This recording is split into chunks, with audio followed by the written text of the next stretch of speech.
আমি তোমাদের সামনে নিয়ে এসেছি ক্লাস 11 এবং 12-এর এনসিইআরটি বেস্ট ফিজিক্স সিরিজ। এই সিরিজে আমরা ক্লাস 11 পার্ট 1 কাইনেমেটিক্স চ্যাপ্টার দেখব এবং এই কাইনেমেটিক্স বা কাইনেমেটিক্স চ্যাপ্টারে আমরা আজকের কী কী বিষয় দেখব বিভিন্ন টাইপের মোশন, অর্থাৎ বিভিন্ন প্রকারের গতি সম্পর্কে দেখব। সেটা কি কি হতে পারে? সেটা লিনিয়ার মোশন, রোটেশনাল মোশন এবং অসিলেটরি মোশন। এবং জানব কোনো বস্তুর গতি বা স্থিতিকে ব্যাখ্যা করতে গেলে রেফারেন্স ফ্রেম বা নির্দেশতন্ত্রের প্রয়োজনীয়তা। এবং আরও দেখে নেব বেসিক ভেক্টর অ্যালজেব্রা, স্কেলার রাশি এবং তাদের কিছু প্রপার্টি সম্পর্কে। তাহলে আজকের ক্লাস শুরু করা যাক। যে কোনো বস্তুর অবস্থান বোঝাতে গেলে তাকে আমরা দুভাবে বোঝাতে পারি, যেগুলো আমরা নিচু ক্লাসে শিখে এসেছি। সেগুলো কি কি? সেগুলো হচ্ছে রেস্ট এবং মোশন। রেস্ট বলতে স্থিতি এবং মোশন বলতে আমরা বুঝি গতিকে। তাহলে স্থিতি কাকে বলে আর গতি কাকে বলে বুঝবো। যদি কোনো একটা বস্তু সময়ের সাথে সাথে তার অবস্থান পরিবর্তন না করে তখন সেটাকে বলা হয় বস্তুর রেস্ট অবস্থা। মানে তুমি এটা বলতে পারো যে তোমার বইয়ের টেবিলে তুমি একটা বই রেখে দিয়েছো, সকালবেলায় বিকালবেলায় এসে তুমি দেখলে বইটা সেখানেই পড়ে আছে, অর্থাৎ সময় কিন্তু পরিবর্তন হয়ে গেছে কিন্তু বস্তুটার কোনো অবস্থার পরিবর্তন হয়নি। সেক্ষেত্রে কি বস্তুটা রেস্ট পজিশনে আছে। এবার তুমি ভাবো যে তুমি সকালবেলায় 10টার সময় বাজার করতে গেছো, সকাল 10টায়, এবং 10:45-এ তুমি বাজারে পৌঁছালে। তাহলে এখানে দেখা গেল 45 মিনিট সময়ের পরিবর্তন হয়েছে এবং এই 45 মিনিট সময়ের পরিবর্তনের সাথে সাথে তোমার অবস্থানও তোমার বাড়ির অবস্থান থেকে বাজারের অবস্থানে চলে গেছে। অর্থাৎ সময়ের সাথে সাথে যদি বস্তু তার অবস্থার পরিবর্তন করে তখন বলতে পারি বস্তুটা কিসে আছে? মোশনে আছে। এখন কোনো বস্তুর স্থিতি বা গতি বুঝতে গেলে আমাদের একটা নির্দেশতন্ত্রের ধারণা ক্লিয়ার হওয়া দরকার। সেটা কেমন? ছবিতে তোমরা দেখতে পাচ্ছ যে একটা গাড়িতে একজন মেয়ে রয়েছে, আর ধরে নাও সামনে একজন ড্রাইভার যে গাড়ি চালাচ্ছে, অবভিয়াসলি সে তো থাকবেই, আর বাইরে একজন পথিক রাস্তায় দাঁড়িয়ে আছে। তাহলে রাস্তায় যে পথিক দাঁড়িয়ে আছে তার নামকে আমরা ধরলাম রজত, আর মেয়েটির নাম ধরলাম পায়েল, আর এই যে ড্রাইভার যদি রোহন হয় তাহলে এদের আমি স্থিতিগতির অবস্থাটা বোঝার চেষ্টা করা যাক। তাহলে দেখো, এই যে পায়েল যে গাড়ির মধ্যে রয়েছে সে ড্রাইভারকে কি দেখবে? তার সহযাত্রী সে ড্রাইভারকে দেখবে, সে রেস্টে আছে। অর্থাৎ এই রোহন রিয়ার সাপেক্ষে কীভাবে আছে? রেস্টে আছে। কিন্তু এই রজত বাইরে থেকে রিয়াকে কী দেখবে বা এই ড্রাইভারকে কী দেখবে? অর্থাৎ এই রজত দেখবে রিয়া, আর এই ড্রাইভার অর্থাৎ রোহন কিসে আছে? আমার মোশনে আছে। অর্থাৎ কোনো বস্তুর একটা গতি বা স্থিতিকে ব্যাখ্যা করতে গেলে আমরা কখনোই এটা অ্যাবসলিউটভাবে বলতে পারি না যে বস্তুটা স্থির আছে নাকি গতিশীল অবস্থায় আছে। অর্থাৎ স্থিতি বা গতি বুঝতে গেলে সেটা সবসময় কার উপর ডিপেন্ড করছে? অবজারভারের উপর ডিপেন্ড করছে। তাহলে এই অবজারভারের উপর ডিপেন্ডেন্সটা বোঝাতে গিয়েই আমাদের সাহায্য নিতে হলো কার? নির্দেশতন্ত্র বা ফ্রেম অফ রেফারেন্সের। অর্থাৎ যার সাপেক্ষে আমরা কোনো একটা বস্তুর রেস্ট অথবা মোশনকে নির্ণয় করে থাকি।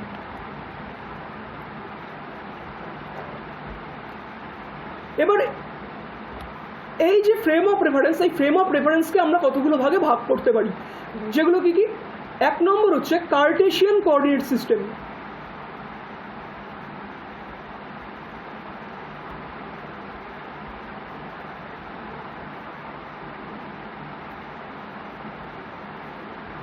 দুই আমাদের আসে পোলার কোঅর্ডিনেট সিস্টেম।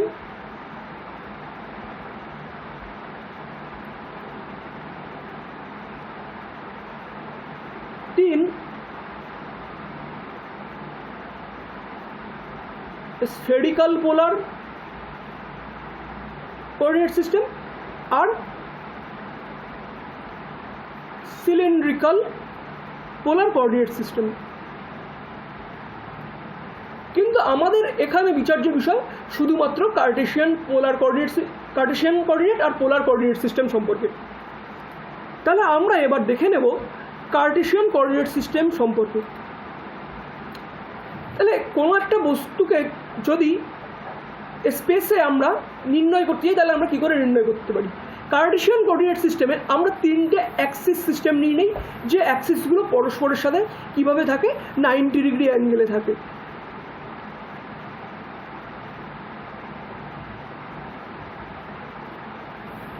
মানে তোমরা তোমাদের ঘরের কোণার দিকে লক্ষ্য করলে দেখতে পাবে এই তিনটে কোঅর্ডিনেট সিস্টেমটাকে স্পষ্টভাবে দেখা যায়। যেখানে কী হয়, একটা কোঅর্ডিনেট সিস্টেম ঘরের মেঝের দৈর্ঘ্য, আরেকটা কোঅর্ডিনেট সিস্টেম মেঝের প্রস্থ, আর একটা দেয়ালের উচ্চতাটাকে বোঝায়, তাই তো?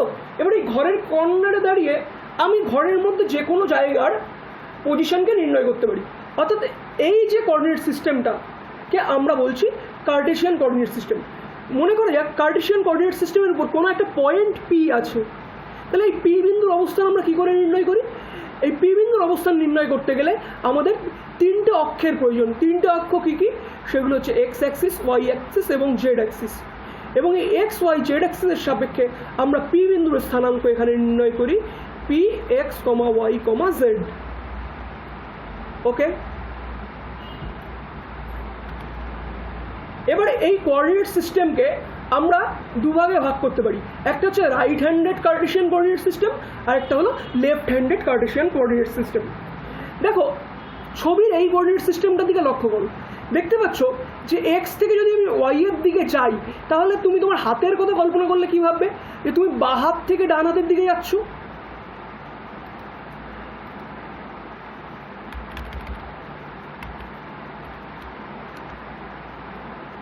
তুমি এখানে তোমার বাঁ হাত থেকে ডান হাতের দিকে যাচ্ছ, তাই তো? আর ঠিক যদি লেফট হ্যান্ডেড কোঅর্ডিনেট সিস্টেম হয় তাহলে তুমি দেখতে পাবে যে তুমি তোমার ডান হাত থেকে বাঁ হাতের দিকে আসছো। কীভাবে বুঝবে? দেখো, তুমি তোমার যদি ডান হাতটাকে মুঠো করো তাহলে দেখতে পাবে তোমার মুঠ বন্ধটা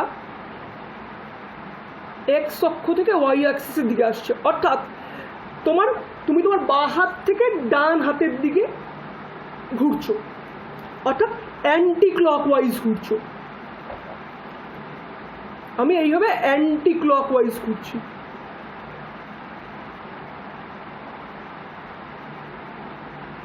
তার মানে এক্স থেকে ওয়াই, ওয়াই থেকে জেড আমরা কিভাবে যাব? Anti clockwise. যদি এইরকম কোঅর্ডিনেট সিস্টেম হয় তবে সেই কোঅর্ডিনেট সিস্টেমটাকে বলে রাইট হ্যান্ডেড কোঅর্ডিনেট সিস্টেম বা right handed Cartesian coordinate system, যেহেতু আমরা এখানে এক্স ওয়াই এবং জেড অ্যাক্সিস নিয়ে কথা বলছি। ঠিক একইভাবে যদি আমরা ক্লকওয়াইজ ঘুরি তাহলে সেটা কী হবে? লেফট হ্যান্ডেড কোঅর্ডিনেট সিস্টেম হবে। যেমন এই যে ছবিটা, এই ছবিটাই তোমরা কী দেখতে পাচ্ছ? এক্স থেকে ওয়াই এবং ওয়াই থেকে জেডে আমরা কীভাবে যেতে হচ্ছে? আমার ক্লকওয়াইজ ডিরেকশনে ঘুরতে হচ্ছে। অর্থাৎ আমি ডান হাত থেকে বাঁ হাতের দিকে ঘুরছি, তাই এটা আমাদের লেফট হ্যান্ডেড কোঅর্ডিনেট সিস্টেম। ওকে, এইবার যখন কোনো বস্তুর আমরা স্থিতিগতি নিয়ে আলোচনা করি তখন একটা বিষয় আমাদের সবসময় ইম্পর্টেন্ট হয়ে যায়, আমাদের বস্তুর ভরকে পয়েন্ট মাস হিসাবে কনসিডার করতে হয়। তাহলে পয়েন্ট মাস কী জিনিস? পয়েন্ট মাস হলো ম্যাথমেটিক্যালি ধরে নেওয়া হয় বস্তুর আকার যাই হোক না কেন বস্তুর ভর একটা বিন্দুতে আমাদের কনসেন্ট্রেট থাকে, মানে একটা বিন্দুর মধ্যেই বস্তুর সমস্ত ভর নিহিত থাকে। অর্থাৎ mathematically a point mass has finite mass with 0 dimension. যেহেতু বিন্দুর কোনো ডাইমেনশন হয় না, দৈর্ঘ্য প্রস্থ উচ্চতা হয় না, তাই আমরা কি বলবো? যে কোনো একটা বিন্দুর মধ্যে যেন বস্তুর সমস্ত ভরটা নিহিত রয়েছে। এক্সাম্পল দিলে বোঝা যাবে, যখন তোমরা কোনো কিছুর গতি কথা কল্পনা করি সেটা কীরকম হতে পারে?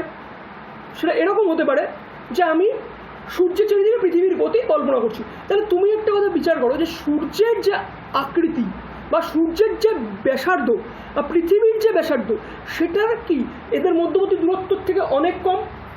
যেহেতু এদের মধ্যবর্তী দূরত্বটা অনেক বেশি, তাহলে অঙ্কের সুবিধার্থে আমরা কি করব, সূর্য এবং পৃথিবীর মাসকে পয়েন্ট মাস ধরে নেব। বা তুমি এটাও বলতে পারো যে আমরা একটা পাথরকে হাওয়ায় ছুঁড়ে মেরেছি, তাহলে পাথরটা কি অনেক উপরে উঠবে। তাহলে যখন এটার গতি অনেক উপরে উঠছে, তাহলে ভূপৃষ্ঠ থেকে উচ্চতাটা বস্তুর ডাইমেনশন থেকে অনেক বেশি। তাই বস্তুর ভরটাকে যখন আমরা নির্ণয় করে অঙ্ক করতে যাব, তখন আমি বস্তুর ভরটাকে পয়েন্ট মাস ধরে নেব। ওকে, এইবার আমরা বিভিন্ন প্রকার মোশন বা গতি সম্পর্কে আলোচনা করব। দেখো, আমরা দৈনন্দিন জীবনে যত প্রকার গতি দেখি তাদেরকে কতগুলো ভাগে ভাগ করি। প্রথম ভাগ লিনিয়ার মোশন, বা আমরা এটাকে বলে থাকি সরল রৈখিক গতি।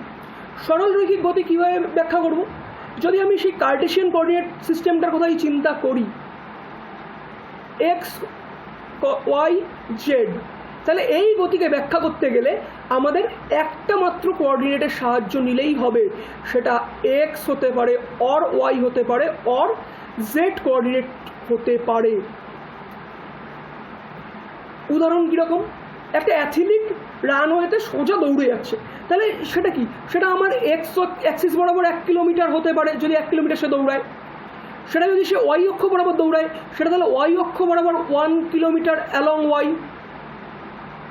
সিমিলার ওয়েতে সে যদি জেড অ্যাক্সিস বরাবর দৌড়ায়, তাহলে সেটা কি হবে? 1 kilometre along the Z Axis. একইভাবে গাছ থেকে একটা আপেল পড়লো, তাহলে আপেল পড়ার গতিটা কি?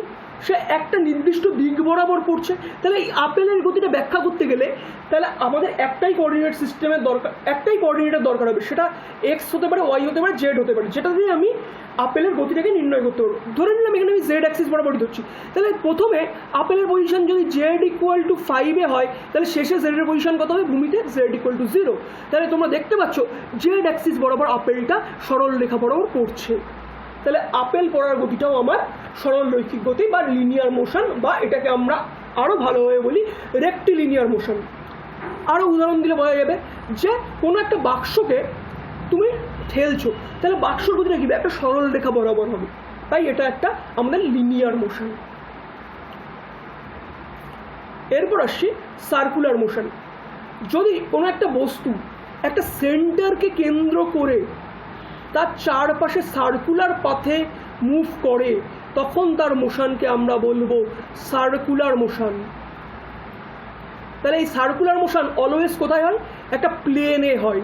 তাহলে এই প্লেনে যদি কোনো কিছুর মোশনকে ব্যাখ্যা করতে হয়, তখন আমাদের দুটো কোঅর্ডিনেটের দরকার হয়ে পড়ে। 2 কোঅর্ডিনেট। ছবিতে তোমরা দেখতে পাচ্ছ একটা বালক একটা দড়িতে একটা বলকে বেঁধে ঘোরাচ্ছে এবং খেলা করছে। তাহলে এই বলটা কি হচ্ছে? তার হাতের যে কেন্দ্রবিন্দু, এই হাতটাকে যদি আমি সেন্টার বলি, এই সেন্টারের রেসপেক্টে ঘুরছে, তাহলে এর গতিটা হবে আমার সার্কুলার মোশন। সিমিলার ওয়েতে পৃথিবীর চারিদিকে একটা উপগ্রহ বা স্যাটেলাইট ঘুরছে, তাহলে এই উপগ্রহ বা স্যাটেলাইটের মোশন কেমন মোশন? এটাও আমাদের সার্কুলার মোশন।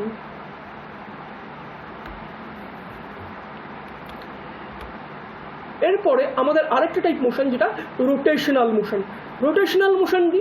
যদি কোনো একটা বস্তু একটা অ্যাক্সিসের সাপেক্ষে ঘোরে, তাহলে তাকে কি বলবো? যে রোটেশনাল মোশন। আর এই অ্যাক্সিসটাকে বলে রোটেশনাল অ্যাক্সিস। যেমন এইখানে একটা ডিস্ক একটা অ্যাক্সিসের সাপেক্ষে ঘুরছে, এবং এই কথা মাথায় রাখতে হবে যে অ্যাক্সিসের সাপেক্ষে যে ঘুরছে একই দূরত্বে অবস্থিত প্রত্যেকটা বিন্দু। যেমন এই একটা বিন্দু, এই একটা বিন্দু, তারপর এখানে এই একটা বিন্দু, এই বিন্দুগুলো এই যে অ্যাক্সিস, এই অ্যাক্সিসের রেসপেক্টে কি হবে? সার্কুলার পাথে ঘুরবে, অর্থাৎ সার্কুলার মোশন সম্পন্ন করবে। আরও আমরা জানি পৃথিবী তার নিজের অক্ষের চারপাশে ঘোরে। তাহলে এই নিজের অক্ষের উপর যখন সে ঘুরছে, পৃথিবীর উপর অবস্থিত প্রত্যেকটা বিন্দু, সেটা নর্থ আমেরিকায় হতে পারে, সেটা আমার আফ্রিকায় হতে পারে, যেখানেই থাক না কেন, এই যে বরাবর একই লাইনের উপর অবস্থিত প্রত্যেকটা বিন্দু কি হবে, অর্থাৎ একই তলে, অর্থাৎ বিষুব রেখাকে যদি কল্পনা করি, তাহলে এই নিরক্ষীয় তলের উপর অবস্থিত প্রত্যেকটা বিন্দু এই north pole to south pole বরাবর যে অ্যাক্সিসটা পৃথিবীর উপর দিয়ে ঢুকে গেছে, সেই অ্যাক্সিসের রেসপেক্টে কী মোশন দেখাবে? সার্কুলার মোশন দেখাবে। অর্থাৎ রোটেশনাল মোশন হতে গেলে আমার একটা রোটেশনাল অ্যাক্সিসেরও প্রয়োজন। তোমরা লাট্টুর মোশন ধরতে পারো, যেমন মোশন অফ টপ,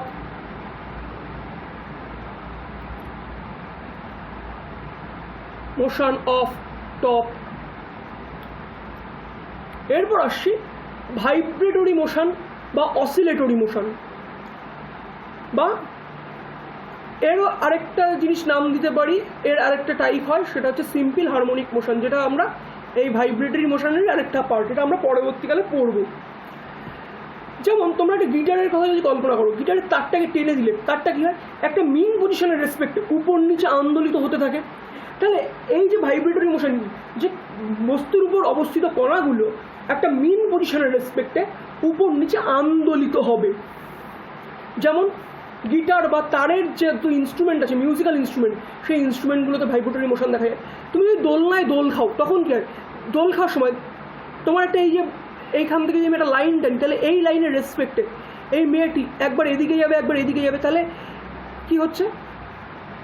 একটা মিন লাইনের সাপেক্ষে মেয়েটি আন্দোলিত হচ্ছে। তাহলে এই জাতীয় মোশনগুলোকে আমরা বলে থাকি ভাইব্রেটরি মোশন।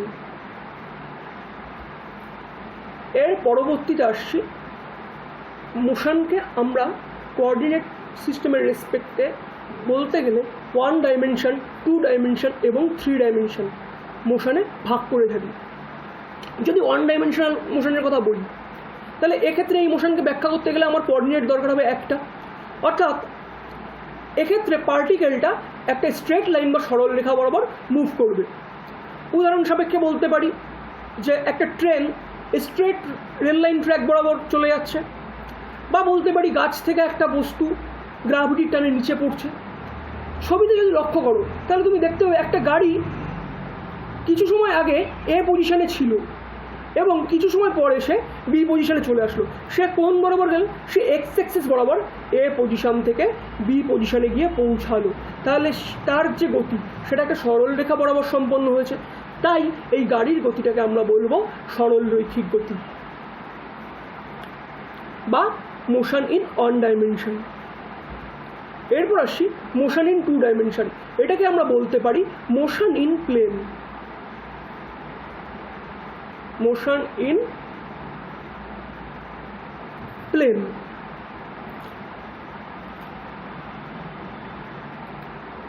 যদি আমরা কোনো একটা পার্টিকেলকে একটা প্লেনে মুভ করতে দেখি, অর্থাৎ কোনো একটা তলের উপর যদি একটা পার্টিকেল মুভ করে, তখন তার মোশনকে ব্যাখ্যা করতে গেলে আমাদের দুটো কোঅর্ডিনেট সিস্টেম দরকার হয়।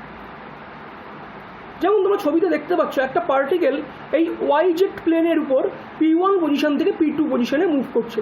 তাহলে P1 পজিশনে যদি পার্টিকেলের স্থানাঙ্ক y1 z1 হয়, P2 পজিশনে তার স্থানাঙ্ক হবে y2 z2। তাহলে এই P1 পজিশন এবং P2 পজিশনকে ব্যাখ্যা করতে গেলে আমাদের এই P বিন্দুর x এই y অক্ষের পজিশনও জানতে হবে, z অক্ষের রেসপেক্টে P বিন্দুর পজিশন জানতে হবে। তাহলে এই জাতীয় মোশনকে ব্যাখ্যা করতে গেলে আমাদের দুটো কোঅর্ডিনেটের প্রয়োজন হয় বা দুটো স্থানাঙ্ক বিন্দুর প্রয়োজন হয়।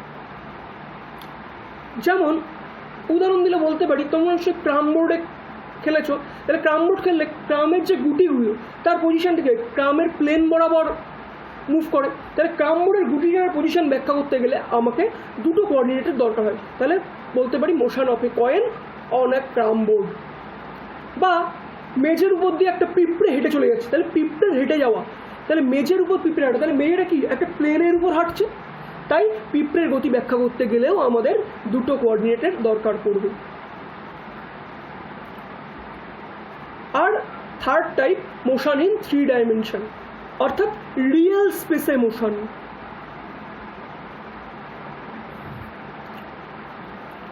যেমন উদাহরণ দিচ্ছি, যদি একটা পাখি আকাশে উড়ে যায়, তাহলে তোমার রেসপেক্টে পাখির পজিশন যদি ব্যাখ্যা করতে হয়, তাহলে সেটা ব্যাখ্যা করতে গেলে আমাদের 3টে কোঅর্ডিনেট সিস্টেমের দরকার পড়ে, বা 3টে স্থানাঙ্কের দরকার পড়ে। যেমন সেটা হচ্ছে X, Y, Z in Cartesian. পোলারে সেটা হবে আর থিটা ফাই।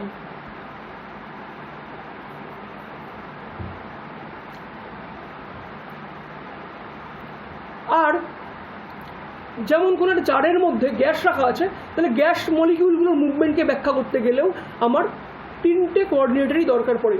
তাই গ্যাস মলিকিউলের মোশন কি 3 ডাইমেনশনাল মোশন। আকাশে ঘুড়ি উড়লে ঘুড়ির মোশন ব্যাখ্যা করতেও আমাদের 3 ডাইমেনশনাল মোশন বা 3D মোশনের সাহায্য নিতে হয়। এরপর আমরা ভেক্টর এবং স্কেলারের কিছু বেসিক কনসেপ্ট জানব। তোমরা নিশ্চয়ই ক্লাস 9-10-এ স্কেলার এবং ভেক্টর রাশি সম্পর্কে পড়েছ। স্কেলার কাকে বলে?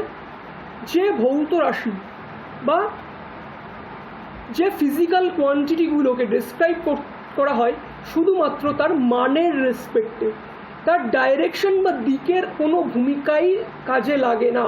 অর্থাৎ যে ভৌত রাশিগুলোকে শুধুমাত্র তার মান দ্বারা প্রকাশ করা হয়, তখন তাকে আমরা বলি স্কেলার কোয়ান্টিটি। উদাহরণ কীরকম? দূরত্ব, ডিস্টেন্স, মাস বা ভর, টেম্পারেচার বা তাপমাত্রা, স্পিড বা দ্রুতি, আর এনার্জি, শক্তি। এইরকম আরও অনেক আছে। তেমনি ভেক্টর রাশি বলতে কাকে বলবো? ভেক্টর রাশি বলতে যে ভৌত রাশিগুলো ব্যাখ্যা করতে গেলে তাদের মান এবং দিক দুটোকেই আমাদের কনসিডার করতে হবে। অর্থাৎ যে রাশিগুলোর মান রয়েছে সাথে সাথে দিকও আছে, তাকে আমরা বলি ভেক্টর রাশি। গাণিতিকভাবে ভেক্টর রাশি দেখাতে গেলে একটা অ্যারো দিয়ে দেখানো হয়। যদি এ একটা ভেক্টর কোয়ান্টিটি হয়, তাহলে একে ব্যাখ্যা করতে গেলে এর মাথায় আমাকে একটা অ্যারো দিতে হবে, জাস্ট লাইক দিস। আরেকটা জিনিস মাথায় রাখা দরকার, ভেক্টর অলওয়েজ কোঅর্ডিনেট ট্রান্সফরমেশনের রুলকে মেনে চলে।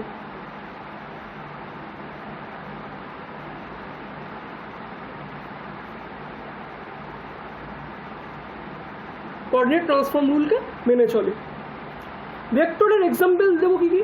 যেমন ফোর্স বা বল, ভেলোসিটি বা গতিবেগ, ডিসপ্লেসমেন্ট বা সরণ, পজিশন ভেক্টর বা স্থান ভেক্টর, তারপর অ্যাক্সিলারেশন বা ত্বরণ, রিটার্ডেশন বা মন্দন, লিনিয়ার মোমেন্টাম বা রৈখিক ভরবেগ এবং অ্যাঙ্গুলার মোমেন্টাম, কৌণিক ভরবেগ।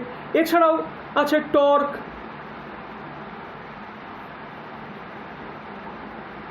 Magnetic field intensity, etcetera.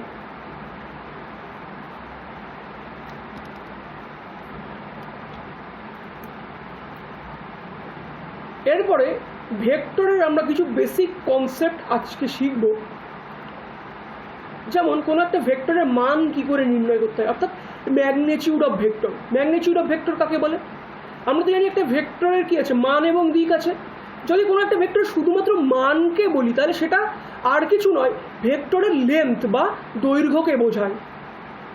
তাহলে কোনো একটা ভেক্টরের শুধুমাত্র মান বোঝাই কার সাহায্যে? ম্যাগনিটিউড দিয়ে। এবার কোনো একটা ভেক্টরের মানকে বোঝাতে গেলে মনে করা যাক এ একটা ভেক্টর আছে, এই যে এ একটা ভেক্টর আছে, এর ম্যাগনিটিউডকে আমরা মড অফ এ দিয়ে লিখি। অর্থাৎ কোনো একটা ভেক্টরকে যদি তার মডুলাসের মধ্যে বন্দি করা হয়, এটা আর কিছু নয়, ভেক্টরের শুধুমাত্র মানকে দেখায়, দিককে দেখাবে না। নিচে ছবিতে দেখতে পাচ্ছ যে ভেক্টরটাকে আমরা একটা অ্যারো দিয়ে ডিনোট করেছি, কিন্তু তার ম্যাগনিটিউডকে শুধুমাত্র তার লেন্থ দ্বারা ডিনোট করেছি। এখানে কিন্তু আমরা কোনো অ্যারো বা তীর চিহ্ন ব্যবহার করিনি। অর্থাৎ ম্যাগনিটিউড আর কিছু না, ভেক্টরের মানকেই প্রকাশ করে। ওকে, এবার আসছি ভেক্টরের ডিফারেন্ট টাইপস। প্রথমে আসছি ইকুয়াল ভেক্টর। ইকুয়াল ভেক্টর বলতে ধরে নেওয়া যাক আমাদের দুটো ভেক্টর আছে, এখানে এ আর বি। ছবি থেকে স্পষ্ট যে এ যেদিকে রয়েছে বিও সেদিকে আছে, এবং এদের যে ম্যাগনিটিউডটা, এই ম্যাগনিটিউডের বা লেন্থটাও আমাদের সেম। তাহলে কি এদের এ ও বি এর মান সমান এবং দিকও একই, মান সমান এবং দিকও এদের একই দিক। অর্থাৎ যে সকল ভেক্টরগুলির মান এবং ম্যাগনিটিউড এবং ডাইরেকশন দুটোই সমান তাদেরকে আমরা কি বলবো? Equal vector. এবার আসছি কোলিনিয়ার ভেক্টর। যদি অনেকগুলো ভেক্টর কোনো একটা সরল রেখা বা একটা স্ট্রেট লাইনের উপর অবস্থান করে তখন সেই ভেক্টর রাশিগুলোকে আমরা বলি কোলিনিয়ার ভেক্টর। এবার এই কোলিনিয়ার ভেক্টর আমরা কি জানি যে কোনো একটা ভেক্টর বা দুটো সরল রেখা কীভাবে একে অপরের উপর বসতে পারে? যদি তাদের মধ্যে কোণ 0 ডিগ্রি হয় বা তাদের মধ্যে কোণ হয় 180 ডিগ্রি। অর্থাৎ দুটো সরল রেখা কীরকম, একটার উপর আরেকটা বসলো এই রকম যদি হয় তাহলে এদের মধ্যে অ্যাঙ্গেল 0 ডিগ্রি। আর যদি সরল রেখা দুটি পরস্পরের বিপরীত দিকে একে উপরের উপর অবস্থান করে তাহলে এদের মধ্যে কোণটা কত হয়? 180 ডিগ্রি। আর এরই উপর ভিত্তি করে আমরা এই কোলিনিয়ার ভেক্টরকে দুটো সাব ক্যাটাগরিতে ভাগ করেছি, প্যারালাল ভেক্টর এবং অ্যান্টি প্যারালাল ভেক্টর, সমান্তরাল ভেক্টর এবং বিপরীত সমান্তরাল ভেক্টর। যদি দুটো ভেক্টর এ আর বি নিজেদের উপর এমনভাবে অবস্থান করে যাতে করে এদের মধ্যে অ্যাঙ্গেল কত হবে? 0 ডিগ্রি। যদি আমি এই লেন্থটাকে এ বলি আর এই বড় লেন্থটাকে যদি আমি বি বলি তাহলে এ আর বি এর মধ্যে অ্যাঙ্গেল কত? 0 ডিগ্রি। এগুলোকে যদি আমি সেপারেট করে দেখাই তাহলে এই একটা এ ভেক্টর, এই একটা বি ভেক্টর, তাহলে তোমরাই বলো দুটো সমান্তরাল সরল রেখা একই দিকে রয়েছে, তাহলে এদের মধ্যে অ্যাঙ্গেল কত? 0 ডিগ্রি। তাহলে দুটো প্যারালাল ভেক্টরের মধ্যে অ্যাঙ্গেল কত হবে? 0 ডিগ্রি হবে। একই রকমভাবে ব্যাখ্যা করা যায় অ্যান্টি প্যারালাল ভেক্টর বা বিপরীত সমান্তরাল ভেক্টর। যদি সরলরৈখিক ভেক্টরগুলো বা একরৈখিক ভেক্টরগুলো যারা একটাই সরলরেখার উপর অবস্থান করছে তাদের যদি দিক পরস্পরের অপোজিটে হয় তাহলে তাদের মধ্যে অ্যাঙ্গেল কত হবে? 180 ডিগ্রি। যেমন এখানে তোমরা দেখতে পাচ্ছ বি এর ডাইরেকশন আর এ এর ডাইরেকশন একে অপরের ঠিক অপোজিটে, তাই এ আর বি এর মধ্যে আমার অ্যাঙ্গেল কত আছে? 180 ডিগ্রি অ্যাঙ্গেল আছে। তাই এটা আর কিছুই নয়, অ্যান্টি প্যারালাল ভেক্টর। এরপরে আসছি ইউনিট ভেক্টর।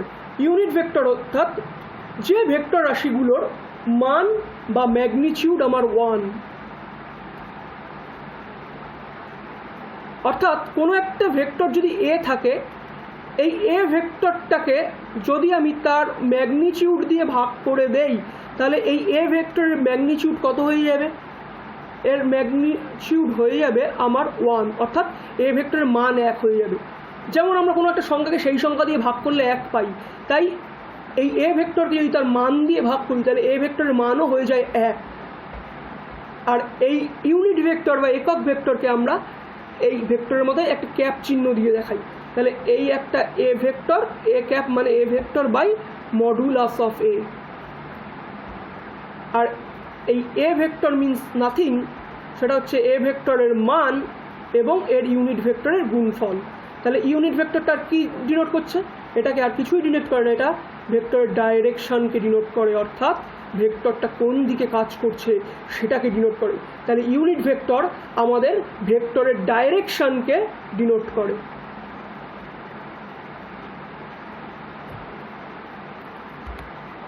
এবার আসি অর্থোগোনাল ইউনিট ভেক্টরস, মানে পরস্পরের সাথে লম্ব ইউনিট ভেক্টরগুলো।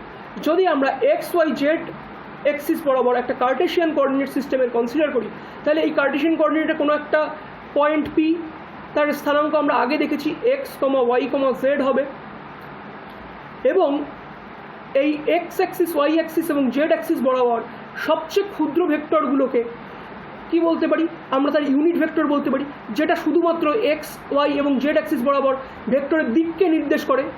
আর এক্স অ্যাক্সিস বরাবর এই ইউনিট ভেক্টরটাকে আমরা আই ক্যাপ দিয়ে ডিনোট করি, ওয়াই অ্যাক্সিস বরাবর এই ইউনিট ভেক্টরকে আমরা জে ক্যাপ দিয়ে ডিনোট করি, এবং জেড অ্যাক্সিস বরাবর এই ইউনিট ভেক্টরকে আমরা কে ক্যাপ দিয়ে ডিনোট করি।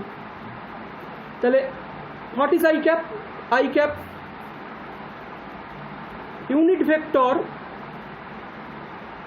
Along x axis what is J vector? J vector হচ্ছে unit vector along Y Axis.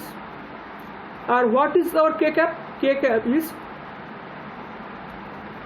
unit vector along z axis. This is our I, J and K. So আমরা দেখলাম কি P কার্টেশিয়ান কোঅর্ডিনেট সিস্টেমের উপর একটা position x y z।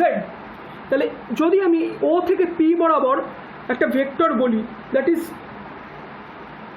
our OP vector, it is nothing but xi cap plus yj cap plus zk cap। ওকে দোস্ত, thank you. আজকের lecture এখানেই আমরা শেষ করছি। পরের দিন আমরা ভেক্টর অ্যালজেব্রার আরও কিছু জিনিস দেখব।